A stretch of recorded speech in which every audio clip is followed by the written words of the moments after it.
Unrest at justice in the White House, on the Hill, and conflict in Syria. I'm Robert Costa. A former FBI director's book ignites a firestorm, and the Russia probe continues tonight on Washington Week. No one, to my recollection, asked, so what's coming next from the Russians? How might we stop it?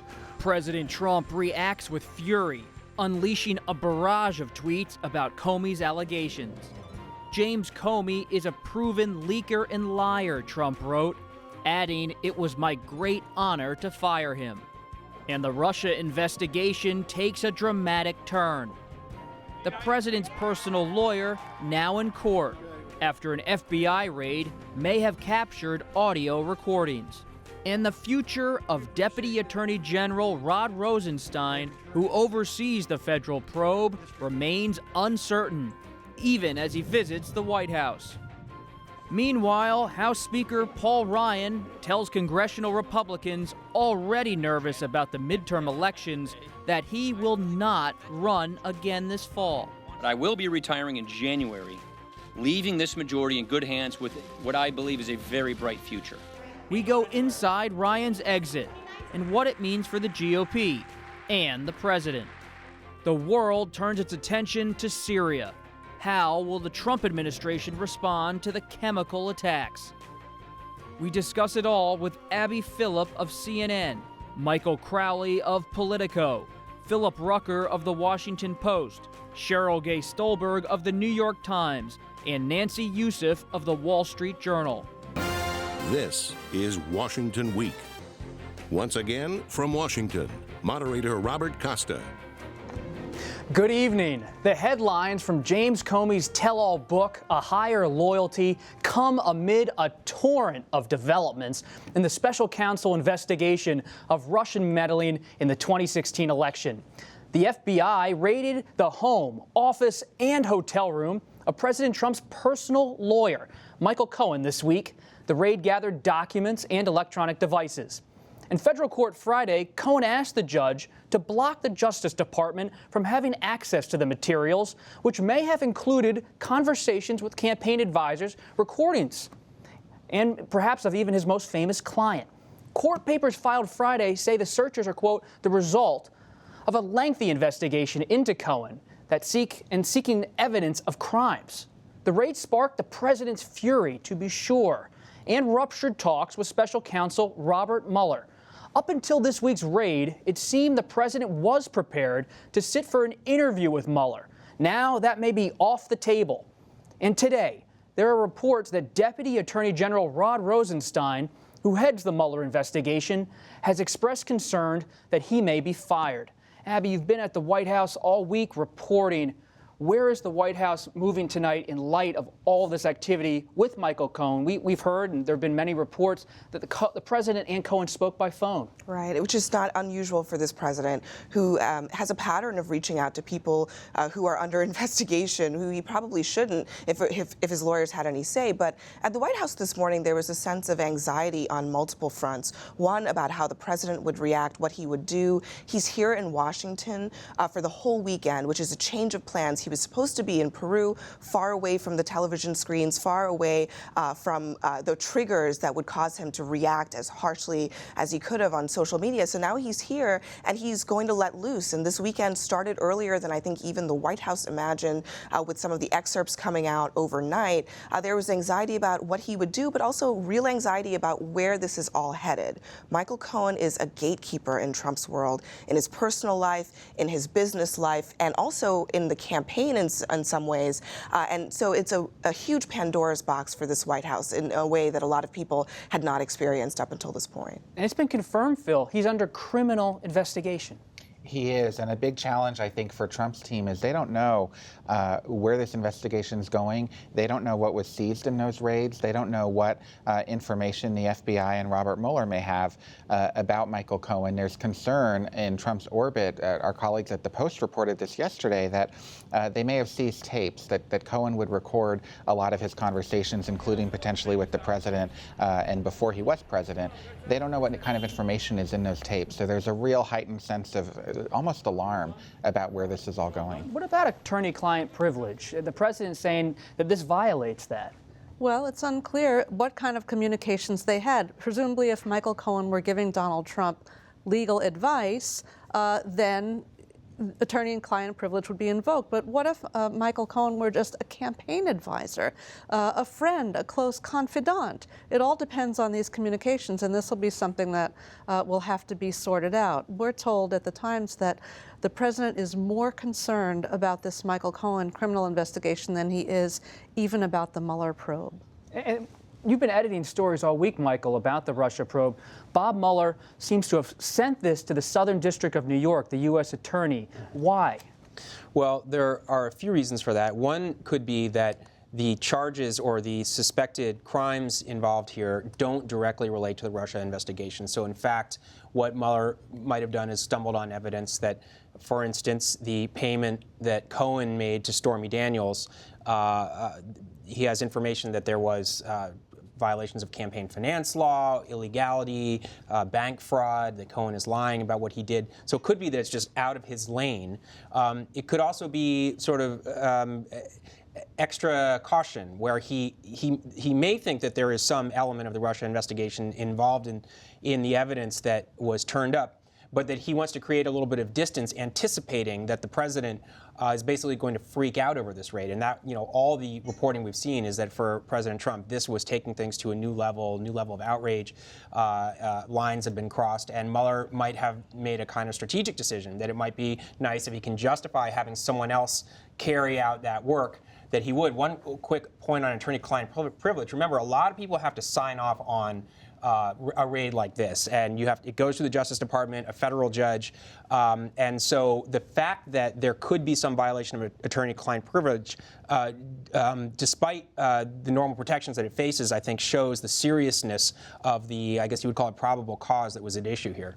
And Cheryl brought up this great point, which is so much of this is about the context of what Cohen was doing. Was it as his being the president's attorney, or is it trying to cut some of these side deals the president or Michael Cohen have allegedly struck with different figures in the president's life, different alleged relationships? All of these seem to be coming under the umbrella. But Phil, you got the big story this week. You read the Comey book before anyone else. Former FBI Director James Comey's book hasn't hit the shelves yet, but the quotes coming out so far are incendiary. Talking with President Trump, according to the book, gave Comey flashbacks to his career as a prosecutor against the mob, the boss in complete control, Comey writes, loyalty oaths. And he summed up by saying the result is, quote, the forest fire. Tough words. That is the Trump presidency. Explosive. It is. It's a really scathing portrait of President Trump, not only of his conduct in office, but of his character and his ethics. And Comey portrays Trump as truly unethical and unfit for this office, as a congenital liar, as somebody who just creates a web of alternative reality around him and tries to wrap people, including Comey as the FBI director, in it. People who are looking for this book to kind of spell out articles of impeachment are going to be really disappointed. There's not a real smoking gun, I don't think, but there's a lot more texture and context and dialogue about some of the encounters that he had with Trump that he found so troubling. And it's fueling a lot of anger with the president. Today, he's also raging against former FBI Deputy Director Andrew McCabe. The Inspector General came out with a pretty critical report of McCabe. He's tying McCabe with Comey. That's right, in a really improbable way, because in that Inspector General report, it actually said that McCabe would have lied to Comey or misled Comey about some of the details around the Clinton investigation. But the president is tying these two people together because they represent to him these forces who were within his own government trying to undermine him. And at the White House, there's also a sense that in the Comey book, not only did James Comey talk about the president and his demeanor and governance, but also about his physical appearance, about the nature of his marriage with Melania Trump, about the size of his hands. These are such deeply personal and cutting critiques of the president that are almost Trumpian in a sense, but are designed to get underneath the president's skin. And you felt from his advisors today a channeling of the president's anger about those kinds of characterizations as well. What about Rod Rosenstein, the Deputy Attorney General? He oversees the Mueller probe. If the president gets rid of Rosenstein and maybe even gets rid of the Mueller probe, is Congress, or congressional Republicans, you cover every day, Cheryl, are they going to try to protect that investigation? Well, that's a big question. You know, the Senate Judiciary Committee next week is going to possibly vote on legislation that would offer a special bill, special protections for Mueller to keep Mueller from being fired. That bill is probably actually not going to go anywhere. That's really the only leverage that Congress has. Even if the bill passes the Senate and passes the House, guess what? President Trump would likely veto it.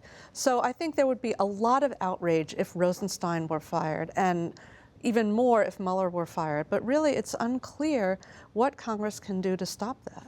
Is Rosenstein going to be fired? He was at the White House this week, but he's telling associates privately he expects to maybe get fired this weekend. Yeah, he seems to be saying he's at peace with it, almost you get a sense of inevitability from some of this reporting that he thinks it's going to come.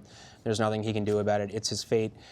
Look, it's impossible to predict. It's interesting that President Trump has obviously walked up to the line of trying to fire Mueller a couple of times. We know this from reporting, one time last summer, also more recently in December. He seems to go up to the brink. The people around him talk him out of it. Many of his advisors do seem to think that the political backlash would be so severe that it would be counterproductive. You could imagine a scenario where he fires Rosenstein.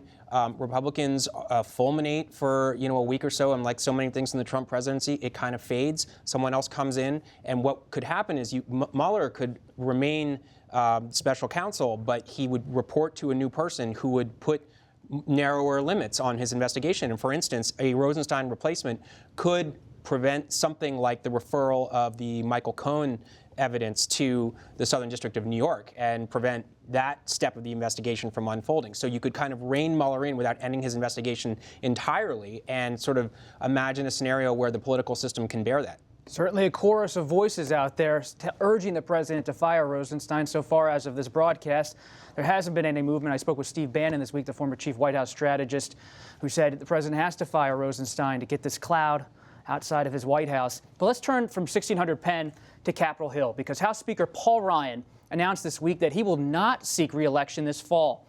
The announcement comes at a critical time as record numbers of Republicans announce their retirement and the party faces a possible blue wave of energized Democrats. Ryan says he's staying through January, but the race to replace him has certainly started. Ryan today endorsed Majority Leader Kevin McCarthy of California, but others are considering bids. Cheryl, you've been covering Ryan for a long time. You were just up in Janesville, his hometown. Yeah. Is it the end of an era for the Republican Party? I think it is the end of an era. And, you know, the Republican Party is very fractured. That's how Paul Ryan got to where he is in the first place. When John Boehner was kind of pushed out by a band of unruly conservatives, Republicans couldn't settle on a leader. McCarthy tried to become Speaker at that time, but he was not able to gain the backing of the conservatives. So the party drafted Ryan, and he came in, and he's managed to sort of maintain an uneasy peace among the factions. He's very well respected. He's a consummate fundraiser for Republicans. He's raised $54 million just this cycle. And so his leaving is now throwing open, an era of uncertainty for Republicans. As you said, they're looking at a possible blue wave. His leaving could spark another wave of retirements. People are worried about how will fundraising go if Ryan isn't there to rake the money in? And of course, there's this leadership, this jockeying for leadership. Where's the president going to come down on this, Phil? Well, we know the president has a close relationship with Kevin McCarthy. He's the number 2 in the House. He's likely to probably try to become the Speaker this time. Ryan actually effectively endorsed him in an interview earlier today. President Trump calls him my Kevin. That's how close they are. But I don't know that the president's going to give an official endorsement yet. The White House press secretary was asked today whether the president would back McCarthy and was just told to stay tuned. So it's a little dicey for him to jump right into this politics in the party. It will be tricky for him, considering that there might be a Freedom Caucus contender perhaps vying just for some influence in this race. But the president has to kind of monitor and babysit that faction while also perhaps wanting McCarthy in. I think at the White House there's a perception that McCarthy has the kind of closeness to the president that's necessary to be successful in that role. And he has the respect of his fellow members. And the two things are probably as good as you're going to get in this particular cycle. Even with the loss of Paul Ryan, I think there are some people in the White House who say they are just fine with a McCarthy coming back in. But Bob, we'd be remiss if we didn't talk about Steve Scalise, the Republican whip. He is really kind of the sentimental favorite, and should McCarthy stumble, Scalise, who you may remember was grievously injured during a congressional baseball practice, he was shot and he's been walking on crutches, and he's made this incredible comeback, is really an emotional favorite for Republicans. So he has said that he would not challenge McCarthy, but clearly, should McCarthy not be able to rally the support of his caucus or his conference, Scalise would be there ready to step in. Now that Ryan's stepping away, Michael, he's been supportive of the Mueller investigation to continue its work, but he's also allowed House Intelligence Committee Chairman Devin Nunes to go about his work and his pretty tough charges against the Department of Justice. Where does Ryan change his tune at all now that he heads for the exit? Well, that's a very interesting question. You know, we saw Trey Gowdy, who was a member of the House Intelligence Committee, who, after announcing his retirement in particular, has really I think, spoken critically of Republican colleagues and the way they have tried to change the narrative from the Russian interference in the election and alleged collusion between the Trump campaign and the Kremlin. Some Republicans are trying to make it more of a story of misbehavior and misconduct at the FBI and the Justice Department. And Trey Gowdy, to take one example, has come down pretty hard on that, but particularly after announcing that he was leaving Congress and feeling more liberated to do so. We'll see if Ryan does do it, but I do think that a lot of Democrats were very disappointed that Ryan kind of gave Devin Nunes and other Republicans a leash to take on law enforcement officials in that way, and really to try to paint a narrative of extreme misconduct in the Russia investigation without Ryan himself ever really investing in that narrative, kind of saying, well, you know, that's them doing that, not me. But I think there was a sense from a lot of Democrats he was trying to have it both ways, staying above the fray, but letting them have a long leash. Let's turn to foreign policy, because tensions remain high in the Middle East as the White House is debating a response tonight to the chemical attacks in Syria last weekend. At the UN Security Council today, U.S. Ambassador Nikki Haley accused Russia of covering up for the government of Bashar al-Assad. As of airtime, the world is watching to see how the Trump administration will react. Joined now by Nancy Youssef of the Wall Street Journal. Nancy, thanks so much for being with us. Where is this debate going inside of the administration, and how close are we to action, if any? It seems that it's pretty close indeed, that it could be in a matter of hours or sometime this weekend. It seems that the debate that we're seeing from inside the White House is the scale of it, how many targets, and what sort of end state the administration hopes to achieve. That is, does it want to completely disable the Assad regime's air power? Does it want to destroy its facilities that holds these chemical weapons? How much does it want to take out its proxies, Iranians and Russians? And so on one side, we're hearing that Trump wants a more aggressive strike, certainly more aggressive than we saw last year. And on the other side, we're hearing that Secretary of Defense Jim Mattis wants a more conservative approach, fearing the unintended consequences of an expansive strike campaign inside Syria. Is the new National Security Advisor, John Bolton, part of the camp inside of the White House urging that aggressive posture? That's our understanding, that essentially Secretary Mattis is standing alone because the scale of this number of strikes we're talking about, one that would involve a coalition of at least 3 nations, the Brits, the French, and the United States.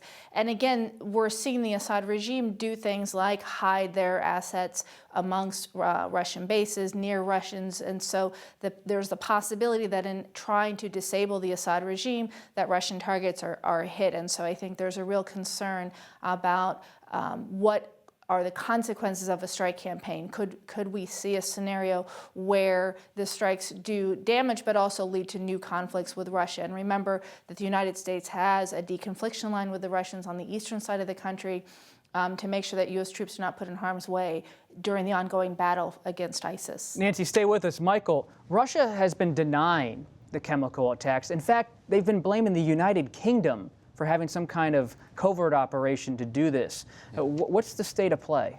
Look, I mean, that is a tried and true Russian tactic. It's to deny and to blame the other side. I mean, kind of, you know, to reduce it, I know you are, but when am I? That's the Russian approach, and it doesn't have much credibility at this point, if it ever did. But the Russians like to confuse and divert. But I do think that there is a huge risk here of an escalating conflict with Russia. You know, we're in this strange situation where President Donald Trump calls Vladimir Putin to congratulate him against the explicit advice of his advisors on his election victory, which is widely seen around the world as an anti-democratic election. He congratulates him, invites him to the White House. Let's talk, let's get along, let's be friends. But gradually, U.S. policy in the last several months has actually gotten pretty tough toward the Russians. And diplomatically, there is a real escalation of tensions, even as there's this leader-to-leader relationship everyone is watching and trying to understand.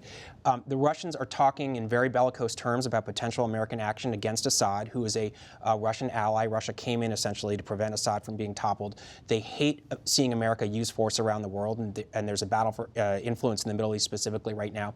And they're threatening to retaliate. They're threatening to try to shoot down our missiles or potentially even strike assets of ours that fire at the Syrians. And when you have two leaders like Trump and Putin, even if they want to get along, we know that these are two men with big egos and chips on their shoulders. And I think there's a real dangerous possibility for escalation. One last quick point. There are a lot of people in Washington who think that Jim Mattis is sort of the last representation of foreign policy establishment stability in this administration. It's really interesting to see whether this is a hill that Mattis is willing to risk dying on, so to speak, standing up, trying to slow this down, trying to talk the president out of aggressive action. Is he choosing this as a battle for him to fight that could put his job at risk? We know how quickly the president turns on advisors like Mattis, and that is a subplot here to watch that I think is hugely important. We're talking a lot, Nancy, about proxies in Russia and the U.S., but what about Iran? What's their position here?